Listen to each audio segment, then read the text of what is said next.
Nous sommes le 15 mai 2023. À toutes et à tous, merci de faire confiance à Congo Buzz Télévision. C'est parti pour la grande tribune. Mesdames et messieurs, l'actualité cette semaine reste dominée notamment par ces nouvelles.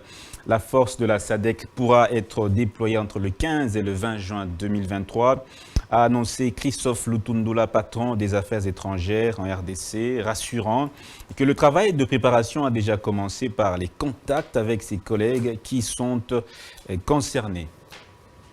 L'insécurité aux portes de Kinshasa ne permet plus le rassemblement de plus de 20 personnes, selon Silvano Kasongo, patron de la police nationale, rapporte un média de La Place. En visite pastorale dans le diocèse de Popokabaka, situé en territoire de Kasunguluda, le cardinal Fridolin Mbongo Bessungu a dénoncé une manipulation politique dans le conflit communautaire à Kwamut, en province de Mai-Ndombe, depuis mai 2022. Ces violences opposent les communautés Teke et Yaka. Les forces de défense et de sécurité vont lancer les opérations de grande envergure pour établir la paix et la sécurité dans la commune de Maluku à Kinshasa, territoire de Kwamut, ou au Mai-Ndombe, et la ville de Kisangani dans la Chopo, a annoncé le VPM de l'Intérieur sur cette question. Messieurs, dames, à toutes et à tous, merci de nous faire confiance. Voici les quelques lignes d'actualité que nous avons retenues ce matin pour vous. Sans oublier cette information, le Quatuor Katumbi Fayulu Sesanga Matata exige l'audit du fichier électoral par un cabinet international réputé. C'est un plaisir d'être avec vous dans cette émission. Je suis avec deux invités sur ce plateau avec qui nous allons échanger, deux cadres, deux crèmes de la classe politique. Monsieur Chris Mukendi, vous êtes à la FDCA, cadre de la FDCA du professeur Modeste Batileko. Bonjour Monsieur Chris. Bonjour très cher Dan et merci pour l'invitation. Est-ce que vous avez un biscuit à faire, un commentaire à faire sur n'importe quelle question d'actualité qui vous souhaitez? Merci pour l'opportunité. Je voudrais ici dénoncer le comportement de certains, je ne sais pas, cadres ou militants égarés de l'UDPS qui ne veulent pas se soumettre à la charte de l'Union sacrée, mais aussi aux autorités de l'UDPS. Vous avez certainement vu dans les réseaux sociaux des personnes se réclamant de l'UDPS, taper sur l'honneur du président du Sénat, Modeste Bahati, soutenant qu'il serait à la base du conflit dans la province, dans les Tanganyika, mais aussi dans le Sud Kivu. Et ce qui choque, c'est que nous prenons pour l'unité au sein de l'Union sacrée, nous prenons pour la cohésion au sein de l'Union sacrée, mais nous constatons que le secrétaire général de l'UDPS, Augustin Kabouya, qui je pense s'aligne sur la même orientation que les leaders du Présidium et les leaders de l'Union sacrée, devrait en principe tirer la sonnette d'alarme pour préserver l'unité au sein de l'Union sacrée. Donc là, nous interpellons le secrétaire général à pouvoir, en tout cas, retirer ces chiens des chasses qui viennent tirer sur l'honneur du président du Sénat. Non mais justement parce que il faut prêcher la cohésion au sein de l'Union sacrée et ne pas les dire, ne fait pas de nous de personnes faibles, parce que nous pouvons autant nous comporter en bandits politiques, chose que l'FDC ne pourra pas faire. Nous avons beaucoup d'estime et de respect pour tous les cadres qui composent l'Union sacrée, mais il ne faudra pas qu'au sein de l'Union sacrée, alors que nous prêchons la cohésion, alors que nous prêchons la solidarité, qu'il y ait des militants qui sont comme des électrons sans maître. Donc nous interpellons pour que cette pièce de théâtre puisse s'arrêter. Merci beaucoup, Monsieur Chris Mukendi. Je suis également avec Monsieur Alex Dende. Lui, il est cadre de l'ESID de Martin Feuille. Bonjour, Monsieur Alex Dende. Bonjour, très cher Dan. Bonjour, mon ami Mukendi. Bonjour, mon ami. C'est toujours un plaisir de vous voir et surtout de pouvoir débattre un tout petit peu. Un biscuit aussi, comme votre co-débatteur. Deux petites choses. D'abord, dans là-dessus, C'est l'insécurité qui ne permettrait pas à plus de 20 Quinois de pouvoir s'y réunir, d'après monsieur le général Kassongo. Vous sentez toute la chose, vous sentez l'échec, et je ne sais pas si notre général que je connais un peu bien mesure un tout petit peu ce qu'il dit. Je ne connais pas le contexte dans lequel il a prononcé et surtout qu'il a sorti ce chiffre. Cela veut dire que notre police nationale serait totalement incapable de pouvoir nous sécuriser, au point où il dit que rassemblement de plus de 20 personnes n'est plus possible dans un pays qui connaît la liberté tout simplement de rassemblement et surtout des manifestations. Que la police dise, donne ces chiffres et surtout affirme cela, c'est incroyable et c'est tout simplement inacceptable, mais ceci démontre combien ce régime a perdu totalement le contrôle du pays. Deuxième chose, ça c'est ce que j'ai dit un tout petit peu partout, et vous le savez, ça concerne notre cher ami Idenko Delcat, qui est toujours en prison, condamné par un tribunal militaire pour 10 ans de prison ferme à cause d'une chanson. Nous continuons à dire que c'est inacceptable. Monsieur Delcat Idenko est un prisonnier d'opinion.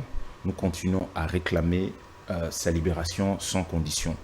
Et nous profitons aussi de ces plateaux pour faire appel à les différentes organisations de droits de l'homme, des ONG qui travaillent un tout petit peu dans le secteur, de pouvoir se saisir de la question de notre cher ami Delcat Idenko. La place d'un artiste n'est pas d'être en prison. On a des gens beaucoup plus guindés et des escrocs et des détourneurs, des voleurs qui mériteraient cette place, et ce n'est pas forcément la place d'un artiste. Voilà. Merci beaucoup, monsieur Alex Dende. Messieurs, dames, l'actualité, comme vous le savez, l'actualité qui a émaillé la semaine dernière, c'est cette marche de l'opposition qui a été renvoyée au 18, mais finalement reportée pour le 20 mai prochain. Ça sera un samedi.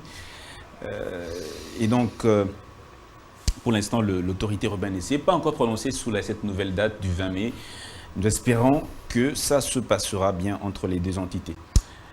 Voilà, nous parlerons de ces revendications, nous parlons de ces revendications de l'opposition contenues dans ce communiqué de Lubumbashi. Vous le savez, début avril, les opposants sont réunis à Lubumbashi pour faire un certain nombre de revendications, parmi lesquelles notamment la désignation consensuelle des animateurs de la CENI, la révision de la loi électorale, la recomposition de la Cour constitutionnelle, la fin de l'instrumentalisation des institutions politiques, judiciaires et fiscales contre les candidats présidents, la fin des arrestations arbitraires, la libération de tous les prisonniers politiques, la fin des tueries dans le Grand Bandundu, à l'est de Kinshasa, dans le Grand Kivu et dans le Katanga Ituri, la conduite urgente d'un audit externe des opérations d'identification des électeurs pour la production d'un fichier électoral intègre reflétant les réalités démographiques de chaque circonscription électorale. Mesdames et messieurs, à toutes et à tous, merci de nous faire confiance. Sans oublier également la vie chère. Ils vont manifester également pour la vie chère en RDC. Alors, monsieur Chris Mukendi, dans 5 minutes, quelle est votre lecture de ces revendications de l'opposition ? Merci beaucoup pour la question. Je crois que l'opposition est dans son rôle. Une opposition classique propose toujours au pouvoir en place une alternative. Lorsque l'opposition considère que la gouvernance est faillible, lorsque l'opposition considère que la gouvernance ne rassure pas, il est de droit de l'opposition, qui est un droit constitutionnel, de pouvoir faire des propositions et se constituer en une sorte d'alternative pour assurer les lendemains du pays demain, dans l'hypothèse où les élections sont organisées dans le pays. Voilà, donc il est de leur droit de pouvoir proposer une alternative. Mais au-delà de l'alternative qu'on peut proposer, apporter dans un pays... Il ne s'agit pas là d'une alternative, mais ce sont d'abord des dénonciations suivies des justement, il n'y a pas que la dénonciation, il y a dénonciation et alternative. La vraie opposition, nous parlons de la vraie opposition, dénonce et propose. J'ai malheureusement suivi un des cadres de ces blocs de Lubumbashi à qui on a posé la question quelle était leur offre. Malheureusement, il n'y avait pas eu d'offre politique. Donc, ils contestent sans pour autant proposer aux Congolais une alternative, une autre offre que l'offre que Tshisekedi apporte aux Congolais. Et c'est ce qui est bien malheureux pour cette classe politique. Je voudrais d'abord, parce que ça fait couler beaucoup d'encre, le fait que le gouverneur de la ville a demandé à nos amis de l'opposition de reporter la date de leur activité, soutenant qu'à cette période-là, où il y avait, je sais pas, de l'insécurité, tout ça, il faut que les gens qui nous suivent, parce que nous brandissons toujours l'article 26 de la Constitution, en disant que la liberté de manifester, de manifestation est garantie, ça c'est très bien, le premier alinéa. Le régime d'information. Le deuxième alinéa, c'est le régime d'information, très bien. Le troisième alinéa, on dit nul ne peut être contraint à prendre part à une manifestation, très bien. Mais il y a un quatrième alinéa que les gens ne lisent pas trop, qui dit la loi en fixe les mesures d'application. La loi. La loi. Donc ça veut dire que l'Assemblée nationale devrait voter une loi qui fixe les mesures d'application de l'article 26 relative à la liberté de manifestation. Je crois que Délice Sanga, à l'époque, a eu à introduire une proposition de loi dans ce sens, mais il faut dire que jusqu'à aujourd'hui, cette loi n'a jamais été votée. Ce qui veut dire qu'il ne suffit pas d'informer la ville, dans la mesure où il n'y a pas encore une loi qui fixe les mesures d'application, il faut que la ville, avec les organisateurs de la manifestation, puisse se mettre ensemble sur les mesures d'application de la marche qui doit être exécutée. Mais le bémol dans cette affaire, c'est que l'hôtel de ville a renvoyé la marche. Mais justement, voilà maintenant les éléments qui entrent en jeu. Lorsque l'hôtel de ville vous fait des propositions ou vous oriente dans une autre voie, il y a beaucoup d'éléments qui entrent en jeu. Le premier élément, c'est que l'hôtel de ville évite les chevauchements des activités.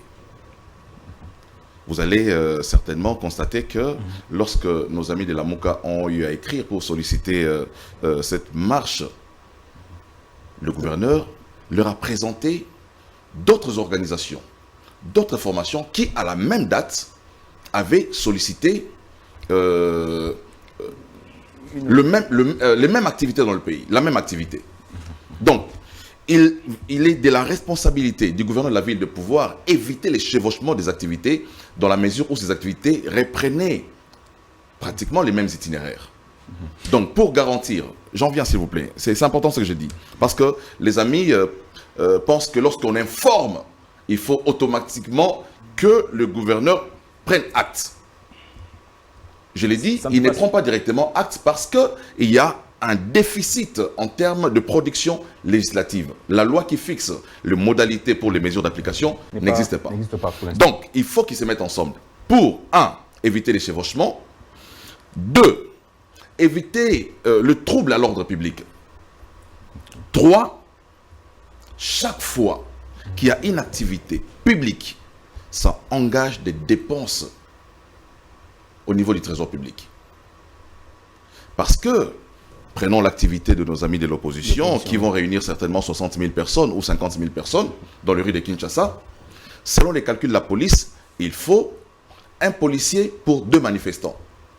Donc ça veut dire que la projection va jusqu'à ce que cette activité soit organisée pour 60 000 personnes, il faut que la police ou l'hôtel de ville dispose 30 000. Pourquoi avoir attendu la veille de la marche pour décider de renvoyer? Le problème, ce n'est pas attendre la veille. Je parle de la disponibilité en ce qui concerne. Parce qu'il ne suffit pas que l'opposition s'organise. Oui. Il y a aussi une autre organisation. Parce que chaque fois qu'il y a une marche, les trésors publics saignent.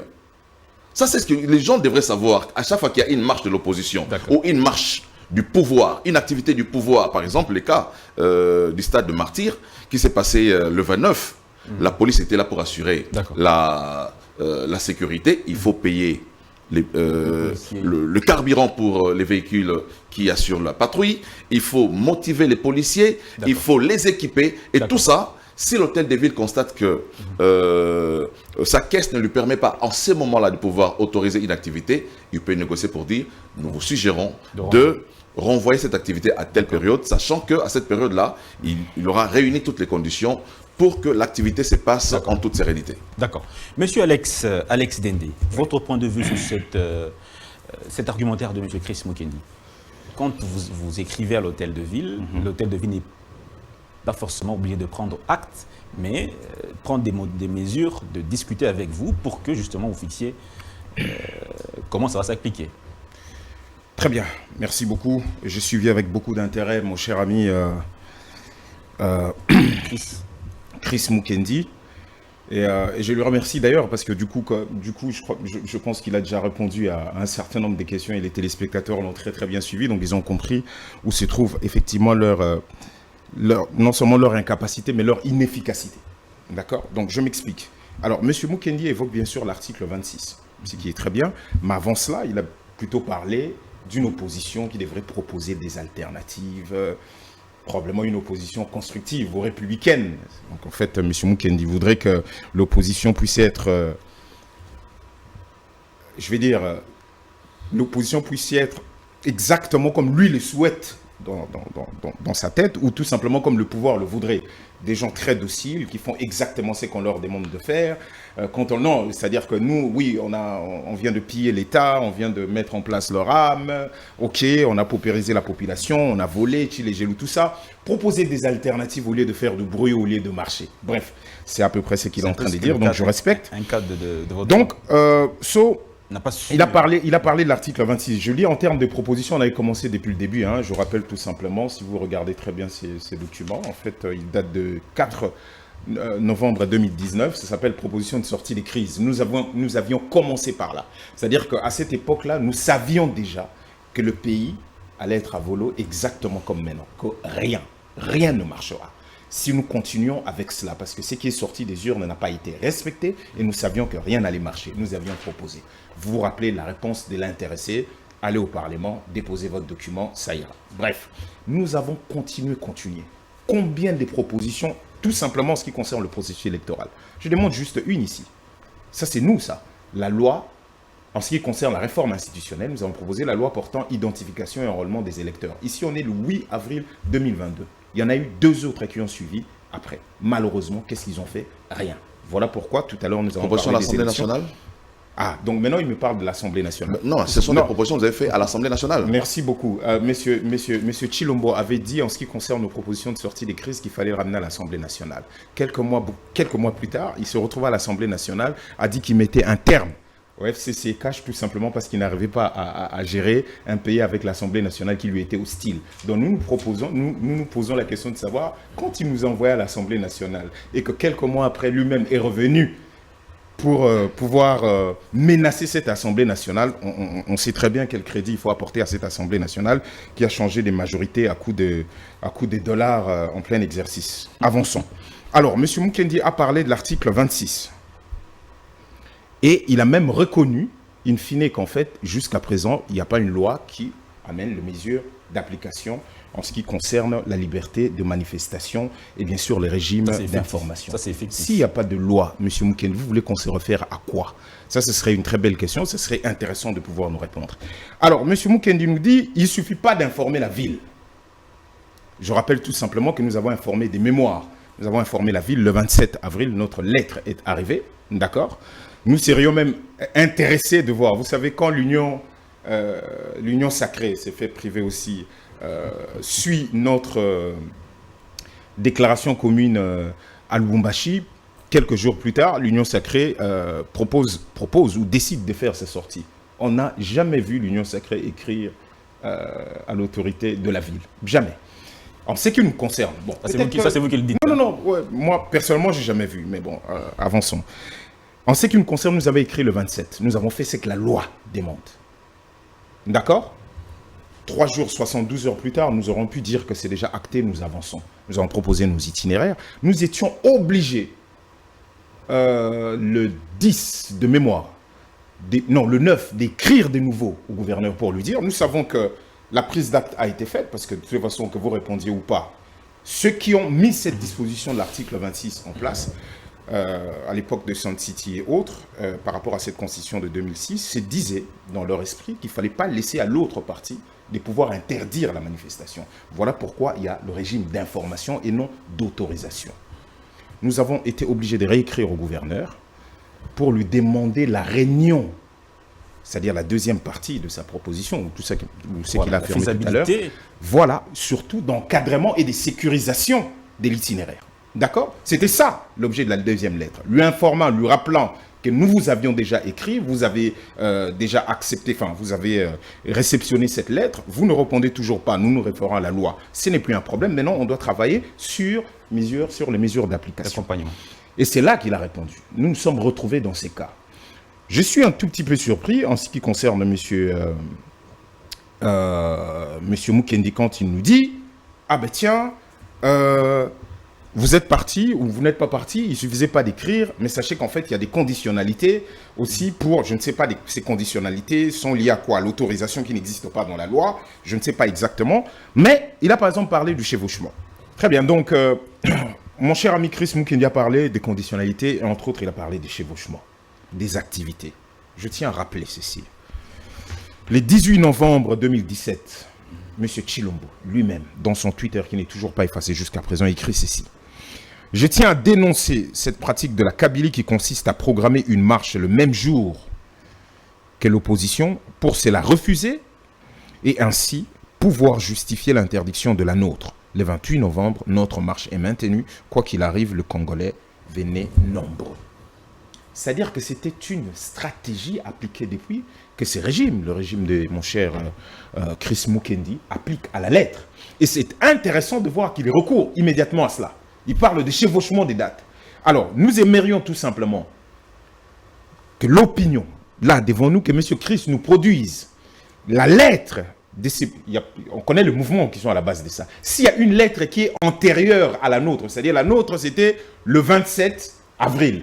S'il y a une lettre de demande de marche qui est antérieure à la nôtre, si vous êtes gouverneur de la ville, vous recevez 5 lettres de marche, par exemple, pour ne pas revenir. Et vous avez M. Chris qui va marcher, M. Akhenaton qui va marcher avec son organisation, ainsi de suite. Vous regardez, surtout si ce sont des organisations antagonistes, vous regardez quelle est la primeur revient à qui? Le problème, quel est le premier mouvement ou la première association ou la première personne qui a saisi le gouverneur par rapport à ça? C'est comme ça que ça devait en principe se faire. Oui, pardon. Le problème aussi est que l'hôtel de ville a dit que vous êtes convenu. C'était une décision prise consensuellement. Je reviens sur le consensus dont M. le gouverneur vous a jasé avec ça. Alors, donc, M. Chris nous revient et nous dit, voilà, on va faire éviter le trouble à l'ordre public. M. Chris est là, en face de moi. J'aimerais qu'il nous dise, qu'il nous donne même une seule date d'une marche, en tout cas, de nous, la Mouka, de ce que lui, il appelle opposition, que l'on a organisé, qui a occasionné des pillages et autres ici. Par contre, moi, je peux citer des marches de l'UDPS et alliés quand ils vont faire le forcing, ainsi de suite, pour des choses que vous savez. Ça, c'est autre chose. Deuxièmement, on a énormément des images, ou d'ailleurs, c'est même la police, ou tout simplement, nous, on a perdu des militants qui sont morts. Et vous le savez, M. Davin, mort de quoi? Tué par qui? On a porté plainte jusqu'aujourd'hui. Personne ne vient nous dire. Mais nous savions. Les gens étaient là, il y a eu des témoins. Les gens sont prêts à témoigner. D'accord? Et pas qu'un seul. Ce sont des incidents qui les téléphones, les gens qui sont gazés, les arrestations, les téléphones qui sont bien sûr volés devant caméra, qui sont à la base des dérapages. Donc, voilà. Alors, il dit en troisième lieu, il parle de chaque fois qu'il y a marche ou qu'il y a eu manifestation, cela mobilise les moyens et les moyens qu'on n'a pas. Monsieur Mukendi, je vous ai vu bien habillé lors de votre sortie officielle au stade de Martyrs, où il y a eu énormément de mercenaires, où les gens sont partis avant les leaders. Je ne sais pas si vous êtes partis. C'est quand même assez fort, ça. Non, c'est le jargon aujourd'hui. Hein, les gens qui ne restent pas lors des discours et qui partent, pour finir. Ce sont des clients. Oui, pour finir. Alors, M. Kassongo nous aurait dit qu'il y avait à peu près 8000 policiers. Donc, mobilisés. Donc, si on fait le calcul que vous avez donné par chaque... Vous avez dit exactement ceci, un policier pour 2 manifestants. Donc, s'il y en a eu 8000, Cela veut dire que ce stade a eu à peu près 16 000 personnes. 16 000 personnes. Pour 500 partis politiques et 300 églises. Non, je ne disais pas que c'était ça les cas. Je disais si, par exemple. Monsieur Mukendi. C'est ce que je disais. Monsieur Mukendi. Je n'ai pas dit que... Je vous ai laissé parler pour ne pas donner l'impression qu'en fait, j'étais en train de contester vos chiffres. 4 secondes, s'il vous plaît. Je disais... Si par exemple, ça ce sont les calculs de la police, moi je n'ai pas dit que c'est un policier pour 2 manifestants. J'ai dit bien noté, par exemple. J'ai bien noté. Voilà. Les gens qui nous regardent. C'était un cas d'illustration. Les gens qui nous regardent apprécient. Une affirmation. Et ce n'est pas grave, voilà. Je ne veux pas arc-bouter sur ça. Je vous ai très bien noté, j'ai écrit ce que vous avez dit. Vous avez dit un policier pour 2 manifestants. Maintenant, si vous revenez, tant mieux, mais ça nous a quand même permis de pouvoir faire des calculs assez intéressants et de sortir de ces chiffres. Donc, merci. Monsieur, excuse-moi, je termine par là. Donc, monsieur les gouverneurs, vous avez parlé tout à l'heure du côté consensuel de cette histoire, il dit d'un commun accord. Où se trouve notre signature dans le document que lui, il a publié? Parce que si c'était des communs accords, cela veut dire que nous aurions pu. Nous sommes à l'intérieur de la salle. Monsieur le gouverneur envoie déjà son communiqué et les journalistes étaient en train de faire leur show gras. Quand nous sortons de là, est-ce que monsieur Devos n'a pas pris la parole immédiatement pour dire qu'on ne s'est pas convenu? Comment peut-il dire qu'on s'est convenu alors qu'on ne s'est pas convenu? Où est les documents qui stipulent cela? Où se trouve le procès verbal de cette réunion? Cette réunion consistait à encadrer la marche. Vous arrivez, on vous dit non, le gouverneur reporte la marche. Comment ça, le gouverneur qui reporte la marche? Et pire, le gouverneur fixe la date. C'est que nous voulons savoir. Merci beaucoup. En quelle qualité le gouverneur peut fixer la date? En est-il aujourd'hui devenu organisateur de cette marche? Ça, c'est une autre question. Merci beaucoup. Quelles sont les raisons que le gouverneur a avancées? Il parle des raisons sécuritaires. Je termine, excuse-moi. Je termine par là. Il parle de raisons sécuritaires. Nous payons le gouverneur de la ville. D'accord. Tout simplement pour s'occuper des salles. Monsieur le gouverneur dit... Je reviens vers vous. Écoutez-moi, je termine là. Je termine. Laisse-moi 10 secondes, je termine. Monsieur le gouverneur parle de machette qui aurait... Circuler, c'est-à-dire donner aux manifestants. C'est-à-dire, s'il le sait que les machettes ont circulé, pourquoi ne pas étouffer la source directement? Pourquoi ne pas aller arrêter la source? Très bien. Monsieur le gouverneur nous a prétendu un certain nombre de choses qui sont pour nous des aberrations. Nous lui avons donné... Lui, il a demandé 4 jours pour nettoyer la ville. Ces personnes et des gens qui distribuent et ceux qui ont les machettes. Nous lui avons donné 6. Comme ça, nous allons avoir une ville le 20, nettoyer des koulouna, des bandits, qu'on a dit, et surtout nettoyer de la saleté et autres. Et on pourra marcher le 20 sans problème. Merci beaucoup, monsieur. Cette fois-ci, il n'y aura plus de raison. On ne connaît pas d'organisation qui a envoyé encore une lettre en disant nous prenons les 20. Monsieur Chris, c'est justement pour vous dire que nous espérons que cette fois-ci, il n'y aura plus de problème. Monsieur Chris Mukendi, est-ce qu'aujourd'hui, on peut dire que... Est-ce qu'il y a des risques que cette marche du 20, prévue le 20, soit à nouveau renvoyée? Parce que vous savez, l'hôtel de ville a parlé de l'insécurité, de beaucoup de choses. Est-ce qu'il y a des risques que cette marche soit à nouveau reportée? Personnellement, si j'étais le gouverneur de la ville, j'aurais autorisé la marche à cette date-là. Autorisé? J'aurais pris acte. J'aurais pris acte. Merci beaucoup. Merci. Mais on prend acte de la manière dont j'ai eu à l'expliquer ici. Très bien. En réunissant la loi. En réunissant toutes les ressources nécessaires pour garantir la sécurité de la marche. Moi, personnellement, si j'étais gouverneur de la ville, j'aurais pris acte et les amis auraient marché. J'ai dit, pour moi, je considère que c'était une erreur du gouverneur. Vous savez qu'il y a quand même des... En laissant un groupe les amis de l'opposition. Parce que aujourd'hui, ils vont se victimiser, ils vont croire qu'il fallait les laisser sortir pour voir effectivement si la population adhérait au contenu de leurs revendications. Par exemple, lorsque nos amis ici parlent de la vie chère. Vous savez, le mal avec l'élite congolaise, c'est quoi? C'est que l'élite congolaise dit des demi-vérités à la population. Il dit vie chère, très bien. Mais une élite devrait expliquer à la population pourquoi il y a la vie chère. C'est là la vraie question. Elle a expliqué. Pourquoi il y a la vie chère? Elle a expliqué, elle a dit qu'il y a incompétence. Vous savez, ces mots, ça me fait parfois sourire, incompétence. La plupart des gens qui défilent dans le plateau de télévision, qui sont à l'opposition, n'ont même jamais travaillé. La plupart. Mais ils ont trouvé un mot pour fragiliser ceux qui travaillent et ceux qui ont de l'expertise. Incompétence. C'est facile, incompétence. Mais demandez-leur CV, vous allez voir que la plupart, 98% de ceux qui défilent à l'opposition, n'ont jamais travaillé même dans des food markets. Donc, je dis, c'est facile. Mais une élite devrait être capable. Parce que moi, je sors avec mon frère Dende dans la rue, je lui pose la question, mais ok, monsieur Dende, explique-moi un peu, c'est quoi la vie chère? Pourquoi la vie est chère? il doit être à mesure de dire, ok, la vie est chère parce que d'abord de un, l'économie du Congo est une économie extravertie. La vie est chère parce que nous subissons les chocs exogènes. La vie est chère parce que la guerre entre l'Ukraine et la Russie a une incidence sur le prix du pétrole.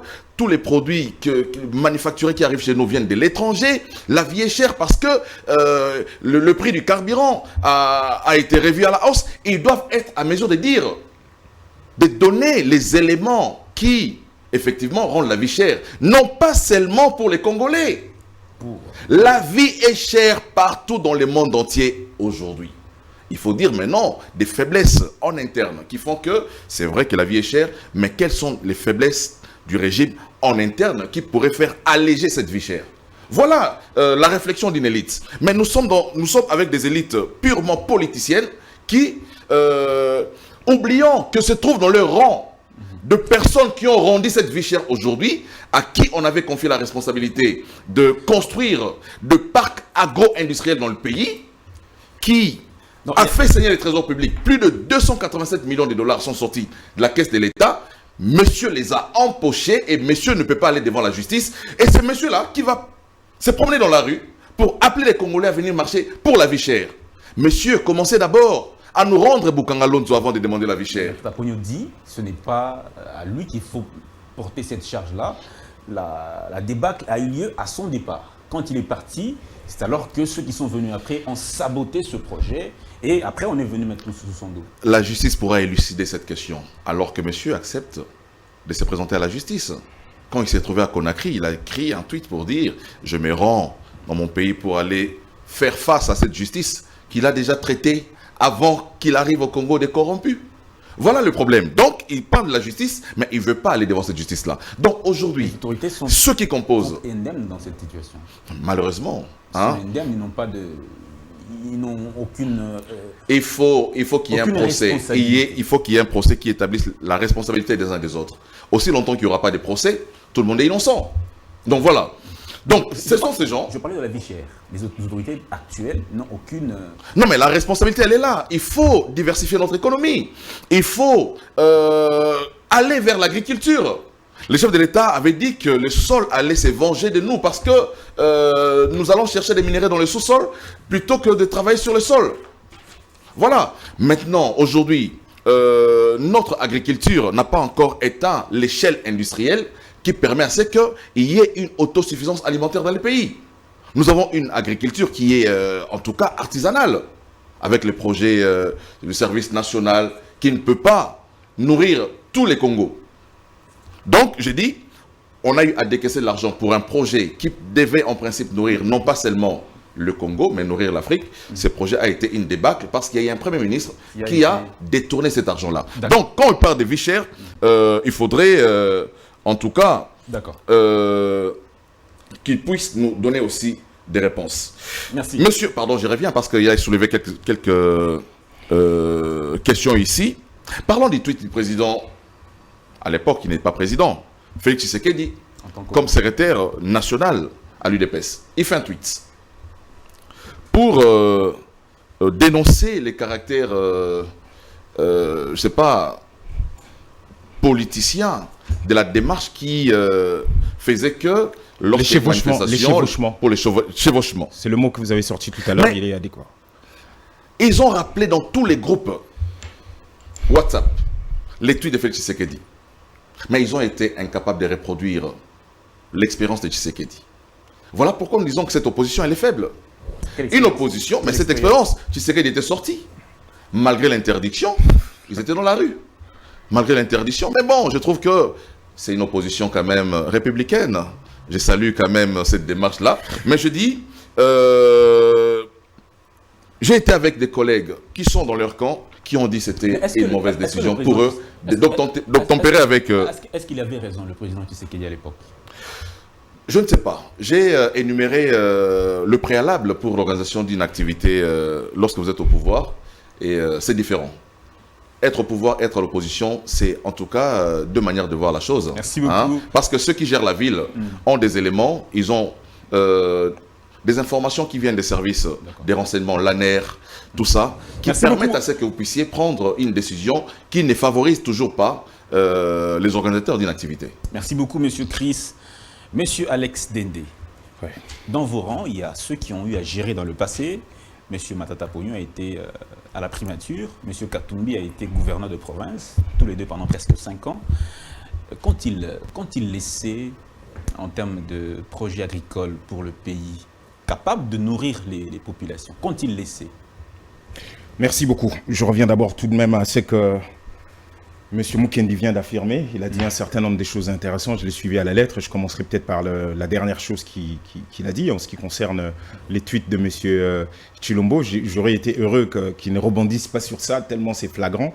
Mais c'est beaucoup plus fort que lui. Il fallait quand même qu'il arrive à dire quelque chose pour tenter de sauver le meuble. Donc, on reproduit exactement la stratégie de M. Kabila. C'est normal, le deal est passé par là. Je crois que le créateur, enfin, la créature est dans la lignée du créateur. Donc, avançons un tout petit peu dans cette logique-là. Donc, on refait la même chose. Et cette fois-ci, encore pire, on rajoute une dose. C'est-à-dire que c'est pendant ces moments, le moment de M. Chilombo, que nous avons des zones neutres dans cette ville où on ne peut plus marcher. D'accord? Donc, en fait, on a commencé à dépasser le maître ou le créateur. Mais ça, ce n'est pas un problème.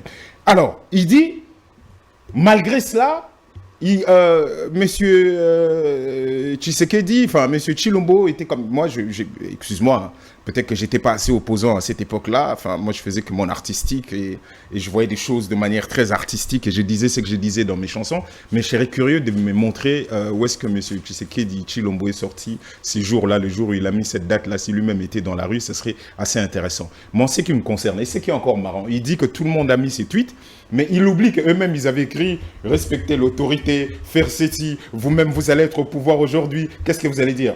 Quand on posait la question en ce qui concerne la qualité de cette autorité, qui non seulement reporte et fixe une date, personne ne revenait nous dire quoi que ce soit. Donc, c'est assez intéressant de voir qu'il cautionne aujourd'hui la stratégie de chevauchement des dates. Parce que c'est ce que M. Kabila faisait à l'époque, à la place triomphale, là, il faisait faire de matchs de foot de la police pendant 14 heures, 15 heures. Il était à l'opposition à cette époque, donc je crois qu'il connaît cette stratégie. Donc c'est assez intéressant de voir qu'ils ont non seulement copié, mais ils font aujourd'hui mieux.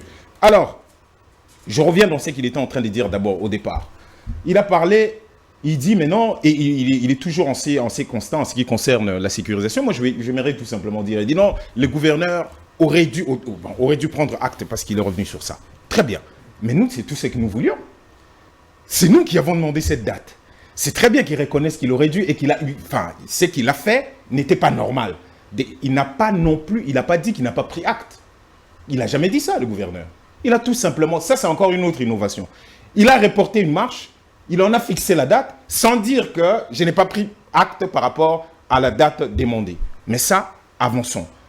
Ce qui nous intéresse, c'était qu'on nous laisse marcher, qu'on laisse les Congolais marcher. Là, monsieur Mukendi allait voir de ses propres yeux les militants congolais qu'il a déjà vus des dizaines de fois dans nos manifestations pour remplir le stade, parce qu'ils avaient dit qu'ils allaient... Oui, ils ont rempli les stades. Vous pouvez jurer que vous ne faites pas circuler l'argent aussi. Vous pouvez jurer cela? Parce qu'on entend, il y a des bruits qu'on entend que, ben voilà... Tout ce qu'on peut vous dire, tout ce qu'on peut... Non, ne venez pas parmi vous, s'il vous plaît, laissez-moi être concentré. On a vu beaucoup plus des drapeaux que des individus. Je crois qu'il y avait une personne avec 2 drapeaux. Et c'était intéressant. Non, je ne rentre plus dans ça, on ne revient pas dans ça. Écoute, les militants sont partis. Il y a un militant de parti politique qui n'attend pas son leader pour pouvoir faire le discours. Ça, voilà pourquoi nous parlons du mercenariat. Mais ce n'est pas grave si on peut y aller. Nous, ce qu'on voulait, c'était marcher. Si la police est... Nous sommes d'accord sur un fait. Aujourd'hui, nous devons nous poser la question. Si la police aujourd'hui est incapable de sécuriser les Quinois, et la police dit que ne peut plus tolérer 20 Quinois réunis, 20. Si la police est incapable de sécuriser 20, je peux comprendre la crainte du gouverneur. En se disant que les gens vont sortir avec plus de 100 000, 200 000, 1 million de personnes, parce que c'est les gens qu'on attend là. L'arrestation de ces jeunes... ça, encore une autre idiotie. Tout ça, non, mais ça, on va revenir. Ça, c'est la situation sécuritaire. On va y revenir dans ça. Excusez-moi, il faut que je vide un tout petit peu, monsieur Chris. Donc, comment le gouverneur aurait pu sécuriser plus d'1 million de personnes? D'accord? Ça, ce n'est pas le stade de martyr. Le stade, c'est à l'intérieur. Les gens sont là. Vous postez quelques policiers autour, tout ça. 8 000 policiers pour ça. Tant mieux. Mais quand vous avez 1 million de personnes qui déboulent Comment vous allez les sécuriser? Je peux comprendre la crainte, mais qu'ils soient apaisés, les nôtres. Cette population a des revendications claires. On l'a toujours démontré, on l'a fait. Les gens sont toujours rentrés chez eux. On va arriver à le faire. Nous ne sommes pas une opposition. Elle sera pacifique. Alors, monsieur Mukendi nous parle de l'incompétence et il dit non, c'est plutôt un mot ou je ne sais quoi trouvé pour pouvoir déstabiliser. Monsieur Mukendi, l'incompétence n'est pas une insulte.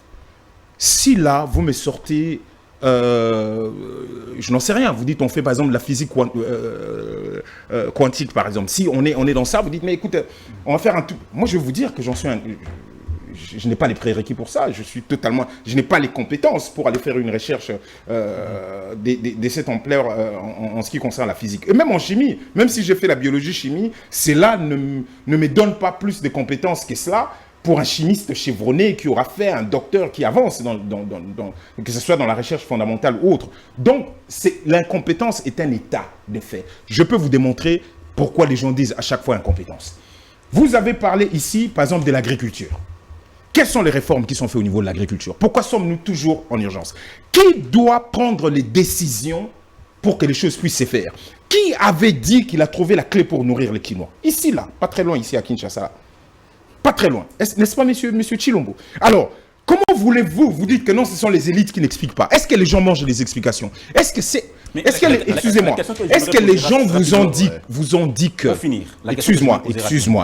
Je vais terminer par votre question. Je reviens sur ça. C'est écrit ici. Je reviens sur ça. Est-ce que les gens, c'est les explications qu'ils veulent pour comprendre pourquoi ils souffrent? Ou c'est une politique et des décisions? Monsieur Mukendi, je vous apprends peut-être que là où nous sommes, nous deux là, nous avons dénombré, et je les ai ici, si vous voulez, je vais vous le donner, pour pas que ce soit quelque chose de fantaisiste.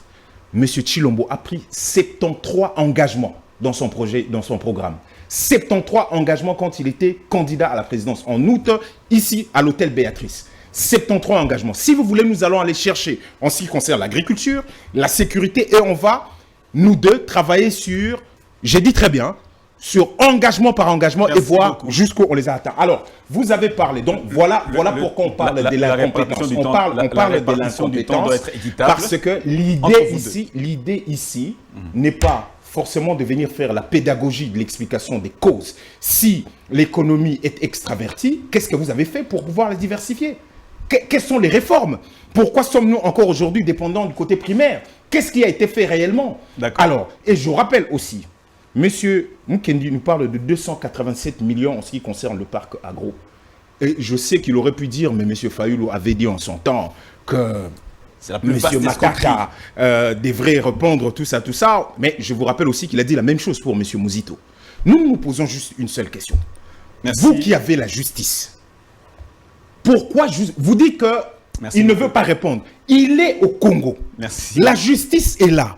Pourquoi jusqu'à présent, vous ne faites pas ce qu'il faut pour qu'il puisse répondre? Par contre, je vais vous dire, vous avez dit 287 millions pour le parc agroalimentaire, parc industriel. Excusez-moi. Le temps oui, je comprends. Excusez-moi. Combien pour le 100 jours? À peu près 600 millions de dollars. Et il y a eu même un procès par rapport à ça. Où est-ce que nous en sommes? Combien en ce qui concerne RAM? Qui sont les coupables? Pourquoi il n'y a personne? En ce qui concerne Chile Gelou, je ne sais pas si vous avez appris que le projet 145 territoires, le projet même est réclamé par un professeur à qui on a usurpé le projet. J'ai la vidéo ici de ce même professeur en train de dire qu'on l'a usurpé. Ça aussi, on peut se poser des questions sur les détournements. Donc, quand vous dites ça, nous voulons nous poser des questions de savoir. Pourquoi vous parlez de la justice? Pour nous, c'est l'instrumentalisation. C'est-à-dire que M. Matata est là, M. Muzito est là. Pourquoi jusqu'à présent, la justice est en train de balbutier et n'arrive pas à faire son travail? C'est que nous sommes dans le principe de la justice. C'est que nous refusons, c'est l'instrumentalisation. Quand vous parlez de parc agro, nous vous disons que le parc agro, vous dites c'est 287 millions. Il est important de pouvoir intégrer aussi le 100 jours et tout ce qui va avec. Vous avez dépassé votre temps d'antenne assez largement. Vous devez avoir les mêmes nombres, les mêmes temps d'antenne pour... Vous êtes du même côté, s'il vous plaît. Quand vous parlez, c'est lui qui parle aussi. Donc ça va, je suis seul ici. Ayez pitié tout de même. Voilà. Que répondez-vous à ce manque de réforme au niveau agricole, au niveau de la sécurité? Tout ce qui n'a pas eu, tout ce qu'on n'a pas vu, tout ce qu'on attendait de ce pouvoir. Que répondez-vous à cela? Je vais répondre à vos préoccupations. Malheureusement, mon cher ami que je respecte beaucoup a dépassé les limites d'antenne sans répondre à vos questions. Je croyais que vous n'avez posé qu'une seule question. C'était sur parce qu'il est beaucoup plus... Je n'ai pas répondu à ça. Il est beaucoup plus resté dans les raccordements frauduleux. Merci beaucoup. Sur des thématiques qui n'ont rien à voir avec le sujet du jour. Voilà, ça c'est la politique de l'opposition. Hein. Raccordement frauduleux, il va trouver... il n'est pas sur la thématique du jour. Il n'est pas dans la thématique et malheureusement, il vous induit en erreur. Vous prenez maintenant ces raccordements. Répondez à sa question. Vous en faites maintenant des questions d'émission parce que c'était pas des questions au départ. Alors, comme ça, on va rester dans l'émission si vous voulez. Je reviens quand même. Je vais quand même rencontrer ces préoccupations parce que donc il rapporte les préoccupations de quelqu'un qui est sorti du cadre de l'émission. Mais justement parce qu'on ne va pas laisser passer. Alors que moi, j'ai réagi à ce que vous avez beaucoup. dit. Donc en fait, on continue sans être dans l'émission. Vous l'avez posé une question ici. Est-ce qu'ils ont sorti de l'argent pour mobiliser les gens? Il n'a pas répondu à cette question. Ah bon? Je croyais que c'était sur Matata. Voilà. Non, c'était ça aussi la question. Il y avait des questions. Si vous voulez donner, je vous réponds. Il m'a dit je que le temps d'antenne était terminé. Je vais vous dire une vérité que les politiciens malhonnêtes ne vous diront pas. Je vous dis une vérité que le politicien malhonnête et manipulateur ne vous diront jamais. C'est qu'en politique, il n'existe jamais de mobilisation sans mobilisation des ressources. Jamais. Voilà les riches, c'est ce qu'ils disent. J'ai été dans l'opposition. Qu'est-ce que vous voulez exactement? Il me l'a reconnu. Il a reconnu que j'étais dans l'opposition. Et même dans l'opposition, tout à l'heure, là, on était en train d'échanger à côté. Il a dit qu'ils avaient une caisse. La caisse, ça sert à quoi? C'est pour financer les activités de leur manifestation. Ouais, les pubs, les spots. Et ils ont une caisse. Ouais. Voilà. Pour financer les activités. Les activités de communication, ne veut pas dire la communication. Les activités veulent dire? Les activités, c'est aussi les transports des militants, des membres qui doivent venir. Ah bon? Ben, c'est pas faux. Vous pouvez payer à 1 million de personnes l'argent? D'où est-ce que nous aurons ça? Contredisez-moi à la fin de mon argumentaire. Très bien, très bien. C'est un mensonge aujourd'hui qu'un homme politique passe sur votre plateau de télévision pour vous dire que nous avons organisé une activité politique sans débourser $1. C'est un mensonge grossier que seul le malhonnête politique viendra vous dire sur votre plateau. Que ce soit du côté du pouvoir, que ce soit du côté de l'opposition, il y a toujours de l'argent pour la mobilisation. Toujours. Toujours. Un transport aussi. Toujours. Il y en a toujours. Donc, les faire ne veut pas dire que vous monnayez votre activité. Pas du tout. C'est ça même l'essence de l'organisation. Ça prouve que vous êtes des personnes organisées pour même gérer la République demain. Que ce soit à l'opposition. Je rappelle ici que j'ai été à la dynamique de l'opposition. Chaque parti politique de l'opposition contribuait pour la mobilisation. Lorsque vous devez réserver des lieux pour recevoir, par exemple, les 19 janvier 2015, à la dynamique de l'opposition, nous avions organisé des ateliers dans toutes les communes de Kinshasa. Des lieux étaient réservés pour, on appelait ça, la date du 24, c'était la journée pour célébrer la victime de des victimes de la démocratie. On organisait des activités dans toutes les communes au niveau de l'opposition. Mais l'argent était sorti pour la mobilisation. Donc, ce n'est pas aujourd'hui que M. Ndende va faire croire aux Congolais que l'opposition ne donne pas l'argent. Des carnavals, Katoumi, partout il passe là, il laisse l'argent pour la mobilisation des gens qui doivent venir à l'activité. Je comprends que lui, ne voit pas les choses de cette manière-là parce que l'argent sort de Katoumi, il ne sort pas de l'ICD. Donc aujourd'hui, Katoumi, quand il arrive au camp Luka, il donne l'argent pour les gens, pour la mobilisation. Quand il arrive, partout il passe, il laisse l'argent pour la mobilisation. Et ce n'est que normal pour une organisation politique. Pourquoi ce serait seulement Katoumi? Non, mais c'est lui les financiers de leur bloc. Hein? Il n'y a pas... Lorsqu'il évoque la question ici, Sylvano Kasongo, sur l'interdiction des rassemblements des vins quinois, interdire les rassemblements des vins quinois, ça veut dire quoi, selon votre entendement, très cher Ndende? Ça veut dire qu'il n'y a plus de matchs de football à Kinshasa? Merci. Ça veut dire qu'il n'y a plus d'église? Ça veut dire qu'il n'y a plus de réunions politiques dans des endroits fermés comme tels que vous les faites? Pas du tout. On parle de la voirie publique.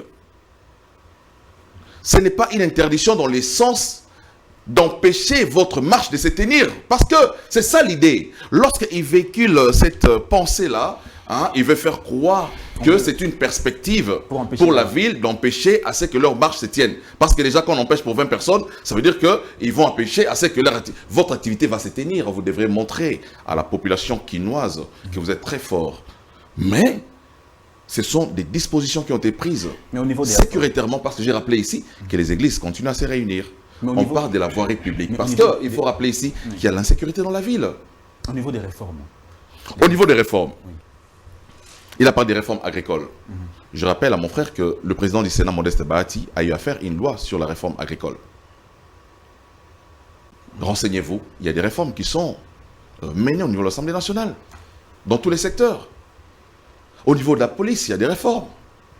Voilà, donc... Est-ce que c'est tolérable pour un pays comme le Congo qu'on voit une délégation ministérielle circuler, aller chercher une solution, on dira le ministre... Mais effectivement, c'est ça la responsabilité aussi de l'État. Il a l'essence du devoir, mais aussi l'essence de la redevabilité. Lorsque vous êtes face à une crise conjoncturelle, par exemple, rupture en termes d'approvisionnement de maïs, il faut que le gouvernement, en bon père des familles, puisse trouver des réponses conjoncturelles. Et la réponse conjoncturelle, c'est l'approvisionnement. Mais au-delà de la réponse conjoncturelle, il y a une réponse structurelle. Le cas de Bukangalonzo, qui a connu une débâcle, c'était une réponse structurelle qui permet à ce que nous puissions avoir une industrie, une agriculture à l'échelle industrielle pour nourrir tous les Congolais. Mais ce projet a été une débâcle. Aujourd'hui, lorsque cette délégation composée de plus de 5-7 ministres cette délégation s'en va dans des pays étrangers, c'est pour trouver non seulement une réponse conjoncturelle, mais aussi trouver des réponses structurelles, parce que nous devons avoir une agriculture à l'échelle industrielle. Nous avons... C'est la débâcle, c'est la mais si Batata avait mis en œuvre les projets Bukangalonzo, on ne parlerait pas de la délégation des 7 ministres qui sont allés. Si les 7 ministres sont sortis, c'est parce que M. Matata a détourné l'argent qui était destiné à la construction d'une structure, d'une industrie agricole qui permette à ce que non seulement que le Congolais puisse avoir à manger, mais aussi tous les pays africains. Merci. Donc aujourd'hui, il va se cacher derrière notre frère Fayoulou, qui est encore pur politiquement, qui est encore le main propre, malheureusement, qui commence à servir de blanchisserie dans les camps de l'opposition. Je vais finir avec... je vais dire une chose ici. Je comprends, M. Ndende, pourquoi il ne veut pas aborder la question de Matata. Vous savez pourquoi? Le président de l'ECD, personnellement, a appelé des journalistes avec qui il collabore. Il leur a dit: n'abordez plus les questions Matata Pogno. Arrêtez de tirer sur Matata Pogno. Et cette information certifiée nous a été parvenue. Donc aujourd'hui, au nom du bloc de Lubumbashi, M. Fayoulou a oublié qu'il disait que la place de Matata Pogno, c'est en prison. Aujourd'hui, parce qu'il doit bénéficier des ressources qui viennent de LGD aussi, il est important pour lui de le couvrir, de le purifier, mais aussi à faire plus que ça, à demander même aux journalistes de ne pas aborder la question de Matata sur des plateaux de télévision. Et ça, c'est grave. Merci beaucoup, Monsieur Alex Dende. Merci beaucoup. J'aurais tellement voulu rester dans le thème de l'émission. C'est ce que mon cher Mukendi venait de dire tout à l'heure. Je constate en fait qu'il en est encore sorti. Et ce qui est assez intéressant et qu'il amuse la galerie. Excuse-moi. Était-ce une bonne décision pour M. Fayoulou de se lier à ceux-là qui ont des dossiers sous la table? Était-ce une bonne décision pour M. Tshisekedi de s'allier avec M. Kabila? Merci beaucoup. Alors, revenons dans ce que nous sommes en train de dire. Donc, pour amuser la galerie, il sort tout le temps des petites vannes comme ça pour faire plaisir. Donc, il aurait eu une information certifiée que M. Fayoulou a dit à des journalistes de ne plus... Moi, je vis avec M. Fayoulou, je travaille avec lui. Donc, il serait peut-être intéressant de pouvoir m'écouter. Et je vous ai dit tout à l'heure en ce qui concernait ces dossiers-là. Il est tout de même grave en ce qui vous concerne, M. Mukendi, de faire constamment référence à Bukangalonzo alors que ça fait 4 ans que vous êtes au pouvoir. Le discours a quand même changé. Et ça, c'est non, ça prouve qu'ils n'ont aucune solution. Il dit tout simplement qu'on est dans la crise alimentaire aujourd'hui en ce qui concerne Le maïs. Voilà, on doit tourner la page. Tout simplement. C'est fini, on tourne la page. Excuse-moi. Voilà. Les 100 jours, c'est pas fini. On n'a pas tourné la page. On attend toujours les 600 millions de dollars. On attend toujours des maisons préfabriquées. Il y a un procès. Il y a eu un procès. Merci beaucoup. Il y a personne qui a été arrêté. L'argent, Espérons qu'il y aura un procès pour Bokangalo. Merci. Mais c'est tout ce que nous voulons.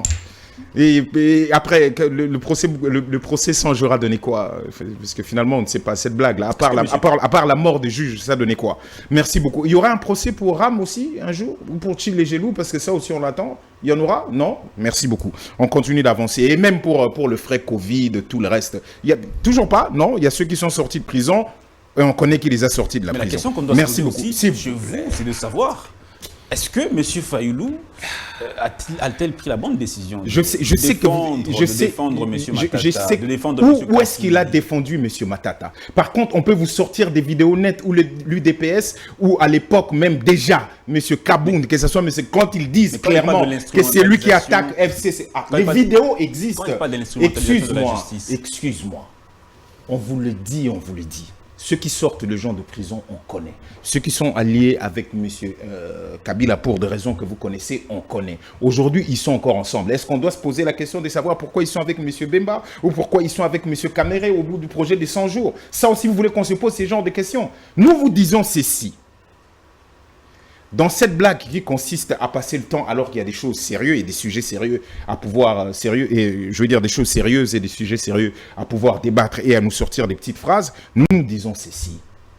Les gens sont en train réellement de souffrir et il n'y a pas de solution. Si vous ne savez pas, ici, là, au Congo, tout simplement, vous devez savoir qu'il y a à peu près environ 26,4 millions de personnes vivant ici au pays qui connaissent des niveaux élevés d'insécurité alimentaire aiguë. D'accord? Quand on vient ici, on commence à dire Bokangalo, ceci, ça veut dire que pendant 4 ans, on est resté dans une urgence et chaque urgence sort l'argent du trésor public pour l'extérieur. 9 ministres avec personnel d'appoint, Bangonyoso, Baka Afrique du Sud, en jet privé. Les gens qui n'arrivent déjà pas à nourrir les gens prennent des jets privés et ils disent non, c'est une urgence qui est conjoncturelle pour pouvoir résoudre. Est-ce que vous allez résoudre? Mais maintenant structurellement. Il nous dit, ah ben non, il y a eu des réformes, il y a eu une loi, regardez, M. Bahati. Ah bon?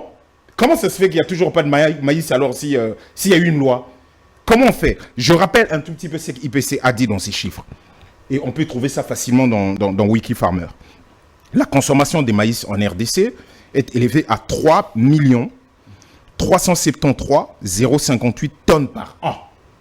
D'accord? On parle uniquement de maïs. Donc, les gens sont partis par extrapolation, et ça je l'ai lu, je remercie celui qui m'a transmis cela. On dit qu'un hectare produit 6 tonnes. En Afrique, c'est entre 9 et 6 tonnes. OK?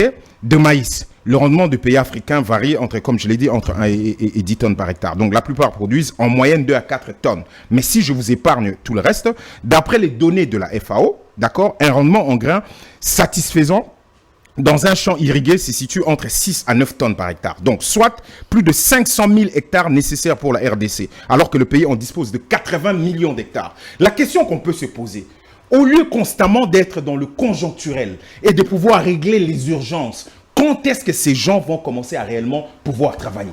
On ne sait pas. Ça, je peux maintenant épargner tout le reste, qu'ils reviennent avec, ah, vous savez, on a dit ceci, là. En ce qui concerne ce qu'il a dit tout à l'heure sur le matériel, en disant non, dans chaque parti, je ne connais pas leur opposition, je n'y étais pas. Comme je suis en train de le dire. Je suis dans ce que je suis aujourd'hui, où je vous dis des choses telles qu'elles sont. En ce qui me concerne, parce qu'il a parlé de notre caisse, ce qu'on appelle mobilisation dans une caisse, c'est quoi? C'est d'abord la communication, les panneaux, la publicité, la production du spot, la diffusion du spot. Transport. Écoutez, la diffusion des spots, tout ça font partie. Caravane motorisée dans des quartiers, aller dire à tout le monde, venez, on a une marche pour informer les gens. Ça fait partie de ce qu'on appelle, c'est la caisse d'ensemble qui doit pouvoir gérer ces problèmes. Allons-y, je continue. Il y a encore cette caisse qui doit pouvoir gérer parce qu'il y a un point de chute. C'est le palais du peuple. Il faut qu'il y ait un matériel. Et cette caisse doit pouvoir gérer ces matériels. Mais il y a l'argent. Comment vous... Mais oui, mais c'est de ça que je suis en train de vous dire. C'est ça. Non. Je vous ai dit les activités. Et puis la marche, c'est pas l'aller-retour. La marche, c'est l'aller. Et le retour, alors. Excusez-moi. Je continue de ce que je suis en train de dire. Monsieur Chris a raconté sa vie. Effectivement, ils ont payé 80 000 personnes l'argent et les gens se sont barrés. Parce que les jeunes partis politiques ne peuvent pas partir, les militants ne peuvent pas partir avant que leur leader puisse parler. Ça, il ne peut pas résoudre cette histoire. Il ne peut pas résoudre cette inéquation bizarroïde qu'on ne peut pas comprendre que les gens ne puissent pas être là au moment où le leader parle. Maintenant, vous parlez du transport des gens. Comment vous pouvez... 1 million de personnes, vous allez mettre combien d'argent pour pouvoir le renvoyer chez eux ou le faire venir là où vous êtes? Pourquoi nous faisons toute cette mobilisation s'il faudrait en plus payer des transports? Ils ont eu peur, voilà pourquoi ils ont décrété Tchangou zone neutre. Ils savent très bien ce qu'on sait faire, mais ça aussi on va casser ça dans pas très longtemps. Mais allez à Lukunga, pourquoi toujours Tchangou? Mais papa, vous ne voyez pourquoi pas toujours Tchangou? allez à Lukunga. Merci, vous êtes candidat à Lukunga, n'est-ce pas? Mais écoutez, mais vous m'aidez, je vous dis, voici les 2 points de départ de l'itinéraire de la marche du 20. Toujours Tchangou. Attendez, les 2 points d'itinéraire ne passent pas par Tchangou, messieurs. Merci beaucoup. Le premier point de départ, c'est chez nous, et vous le savez très bien, c'est Banseke. Ok, Sakombi, et puis station Ma Campagne. Merci beaucoup. Et puis on Monsieur se dirige vers le Palais du Peuple. Le deuxième point, il est à Super Lemba. Ça n'a rien à voir avec Tchangou. Je vous ai dit qu'on va casser votre histoire. Et à chaque fois qu'on le fait, vous voyez combien les gens sont là. Merci Donc beaucoup. cette histoire-là, c'est fini. Mais ce que j'aimerais vous dire, monsieur Chris, et je reviens sur l'incompétence, vous avez suivi, monsieur Chilombo. Je vais revenir vers Encore une fois, en ce qui concerne la sécurité, parce qu'on n'a pas parlé des Vous l'EAC, allez chuter. malheureusement, on n'a pas parlé des l'EAC. Vous allez Mais vous chuter. l'avez suivi. Maintenant, il dit que vous allez chuter par rapport. l'entrée, l'intégration de notre pays dans l'EAC était plus une demande des députés de l'Est. S'il vous plaît. Après l'état de siège, qui était une demande, vous vous rappelez quand il s'est vu avec les gens de Baziwele et tout ça, c'était par leur demande. Aujourd'hui, Je reviens vers ça vous. devient Vous les allez- députés de l'Est. vous allez chuter. Aujourd'hui, vous êtes d'accord avec nous, je le dis clairement, monsieur Mukendi, Vous allez que chuter. l'EAC a échoué. Quand on disait n'allez pas dans cette aventure, aujourd'hui, les résultats ne se contenaient pas. C'est le Merci. Congo qui a mis à peu près 60% de moyens Monsieur pour que Dende. cette force qui est inactive, qui ne fait absolument rien, Monsieur Dende. vienne ici. Et aujourd'hui, vous nous parlez Monsieur Alex de Dende. la SADC. Merci. Très bien, nous avons proposé la solution de la SADC Merci. depuis. Mais comment ça va s'opérer? Merci beaucoup. Avec quel mandat et comment? Je vais terminer avec Ayez le courage de sortir de Merci. l'EAC, ayez le courage d'arrêter l'état de siège, Merci. ayez le courage de Monsieur sortir ceux qui sont arrêtés arbitrairement par l'ANER, Respectez- vider les prisons. Je vous ai dit, Votre temps il y a d'antenne. 73 S'il vous plaît. engagements de M. Chilombo S'il vous ici. plaît. Le jour que vous Respectez- voudriez, on va vous aider avec ça. Respectez votre temps d'antenne, s'il vous plaît, monsieur Alex. Vous êtes Dende. deux, vous êtes deux. S'il vous Vous plaît. parlez pour deux. S'il vous plaît, respectez ça. Mais je termine avec vous, hein, dans 3 minutes. Monsieur Chris, je vous donne 3 minutes. Je finirai avec 3 minutes aussi, monsieur Dende. La question de l'insécurité, c'est vrai qu'on n'a pas abordé. on ils ont revient dans parlé de plusieurs régions qui sont insécurisées dans notre pays. Le Kinshasa, l'est de Kinshasa, le Bandundu, les grands Bandundu, le Katanga, le Grand Katanga, et le Nord Kivu, l'Ituri et le Sud Kivu. La décision qui a été prise, c'est par les autorités, c'est que le déploiement de la force de la SADC. Est-ce que ce déploiement, est-ce que ça sera la solution que la force de l'EAC n'a pas pu apporter pendant plus d'une année de la présence ici au Congo? Ce qu'il faut dire en rapport avec l'EAC et SADC, c'est que les deux ont un objectif en commun. Lorsque vous lisez les traités de l'EAC et que vous lisez aussi celui de la SADC, vous allez voir que les deux ont un point commun, c'est qu'ils travaillent dans le cadre de la promotion et de la défense de la paix et de la sécurité. Je donne plutôt 2 minutes parce qu'il y a un journal juste après. 2 Voilà. minutes simplement. Voilà. Donc, aller vers l'EAC, ce n'était pas une mauvaise option. Ce n'était pas une mauvaise option. Seulement, l'évaluation de notre adhésion à l'EAC a révélé qu'il y a eu des failles. Et cela n'empêche pas au président de la République de pouvoir trouver d'autres réponses. Parce que ce qui importe pour nous, c'est quoi? C'est la fin qui justifie le moyen. Il faut instaurer la paix. Et tous les moyens qui s'offrent à la République pour instaurer et rétablir la paix sont des voies à exploiter. Et personne ne peut empêcher le chef de l'État de pouvoir opter pour une option ou pour une autre. Tout dépend de la démarche. L'opposition peut avoir une autre démarche qui ne cadre pas avec la démarche du chef de l'État. C'est de leur droit. Mais il ne faut pas dire que ce n'était pas une voie envisagée. Pas du tout. C'était une voie envisagée. Parce que, comme j'ai eu à le dire, un des objectifs de cette organisation, c'est la promotion de la paix, de la défense de la région, mais aussi la sécurité. Donc, je crois, aujourd'hui, le chef de l'État s'est tourné vers la SADC. Oui. C'est une décision à saluer, mais comme j'ai toujours à le dire, nous devrions mettre le gros des moyens à la consolidation de notre armée, D'accord. des FARDC, pour permettre à ce que on sécurise Merci beaucoup mieux les frontières de la RDC. Merci beaucoup, monsieur Alex Tendé. Merci beaucoup. Je tiens quand même à saluer parce que j'ai toujours eu beaucoup... je porte en estime M. Mukendi parce que, fine, moi j'ai toujours dit que c'est un monsieur qui aurait mieux fait de quitter son parti et de venir nous rejoindre. Parce qu'à chaque fois, ce qu'il dit, même quand il essaie de défendre son camp, il est obligé de revenir à la réalité. La réalité, c'est les FARDC. Et ça, en républicain, je suis totalement d'accord avec lui parce que c'est ce que nous disons depuis le début. Nous avons dit pas de Kagame. Fausse route, erreur. Ils ont continué et ça continue jusqu'à aujourd'hui. De toute façon, M. Kazadi l'a bien spécifié qu'ils étaient toujours frères. Et nous, nous ne sommes pas frères de celui qui a un frère qui tue les Congolais. Ça, c'est clair en ce qui nous concerne jusqu'à preuve du contraire. Depuis lors, on n'entend plus parler de notre armée. Dans les discours, que ce soit de M. Chilombo, de notre ministre des Affaires étrangères, on n'en entend plus parler.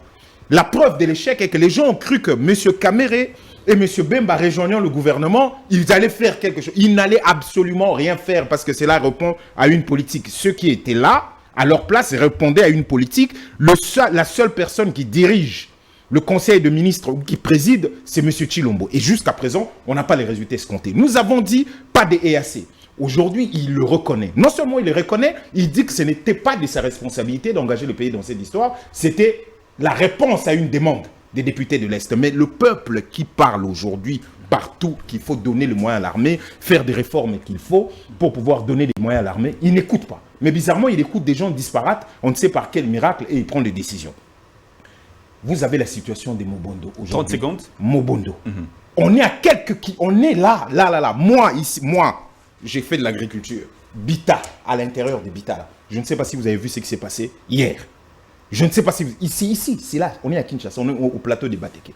Rien ne s'est fait, mais on nous parle de... pas d'attroupement de plus de 20 personnes. Très bien. Mais ça, il a dit quelque chose d'intéressant en ce qui concerne... Avant, c'était la MONUSCO. Maintenant, l'EAC aussi. Il faut savoir qu'à l'intérieur de... que ce soit la MONUSCO, on parle de l'ONU, le mot promotion de la paix existe, la défense existe et la sécurité existe. Donc, dans ce qu'il a dit là, on ne voit pas pourquoi il est même en train de le dire parce que ça ne change absolument rien. Merci beaucoup. Je rappelle ceci pour terminer. Le 17 juin 2021, cher Chris, M. Chilombo avait déjà prononcé la sentence de son mandat. Il a dit exactement ceci. J'ai toujours dit ça. Tant que je n'aurai pas réglé ces problèmes de sécurité, je n'aurai pas réussi mon mandat de président de la République. Vous devez comprendre que c'est la priorité des priorités chez moi. Merci on beaucoup. est à 4 mois. Et ça demeure une priorité pour nous. Il n'y a pas de problème. On est à 4 mois. Parce qu'il ne faut pas qu'ici quelqu'un vienne nous dire l'histoire de deuxième mandat ou ceci, alors que lui-même il a réglé. J'appelle toute la population. J'appelle toute la population le 20. Excuse-moi, je termine là. On a une grande marche le 20. On n'a même pas parlé de thème de notre marche. La grande marche du 20 qui va commencer à Lemba et à ma campagne jusqu'à notre point de chute, le palais du peuple. A pour revendication la vie chère, l'insécurité grandissante et la fraude électorale qui se met en place. Malheureusement, on n'a même pas parlé de cela. On aurait pu en parler beaucoup. Donc, venez nombreux, Banakin, Bimebele, les 20, Tozana Baromaele. Merci de nous avoir suivis, mesdames et messieurs. Je vais laisser la place à la rédaction pour le journal. Merci. On se retrouve demain pour une autre grande tribune. Portez-vous bien et merci de nous avoir suivis.